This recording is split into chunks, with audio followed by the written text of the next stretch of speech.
કેશોદના આંબાવાડી વિસ્તારમાં જીઆરડી જવાન પર હુમલાની ઘટના સામે આવી। કેશોદના આંબાવાડી વિસ્તારમાં રાત્રિના જીઆરડીના જવાન પર હુમલાની ઘટના। કેશોદ પોલીસ સ્ટેશન હેઠળ જીઆરડીમાં ફરજ બજાવતા જવાન પર યુવક અને યુવતીનો હુમલાની સમગ્ર ઘટના સીસીટીવી ફૂટેજ આવ્યા સામે। જીઆરડી જવાન રાત્રિના આંબાવાડી વિસ્તારમાં કરી રહ્યા હતા પેટ્રોલિંગ, ત્યારે જીઆરડી જવાને રાત્રિની શંકા આધારે પૂછપરછ કરતા ફરવા નીકળેલા યુવક યુવતીએ જવાન ઉપર કર્યો હતો હુમલો।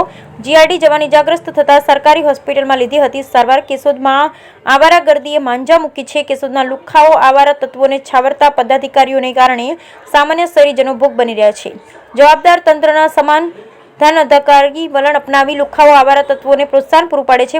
પ્રજાના ચૂંટાયેલા પ્રતિનિધિઓ કથળી ગયેલી કાયદો વ્યવસ્થા અંગે ઘોર નિંદ્રામાં ફરજ પરના જવાન પર હુમલો કરનાર યુવક યુવતીની જાહેરમાં સરભરા કરવા ઉઠી લોકમાંગ। કેશોદ પોલીસે ઇજાગ્રસ્ત જવાનની અરજી આધારે ફરિયાદ નોંધવા તજવીજ હાથ ધરી। Bureau report Naresh Ravalia, Keshod. મારું નામ ભરતકુમાર જયંતલાલ ભટ્ટ। મારી ફરજ ઉપર હતો તે દરમિયાન બે ઈસમો, એક લેડીઝ અને એક જેન્ટ્સ આવેલા। મેં એને પૂછપરછ કરાવી કે ભાઈ તમે ક્યાંથી આવો છો અને શું કારણે અત્યારે નીકળ્યા છે?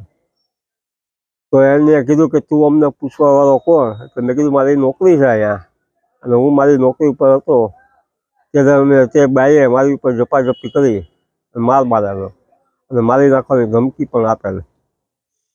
આ કેટલા વાગ્યાની ઘટના હતી અને શું? આ રાતના 2:15 બનાવ બને। કેશોદ પોલીસમાં તમે કંઈ ફરિયાદ કરી નોંધાવી? હા, એ આપેલી છે ફરિયાદ।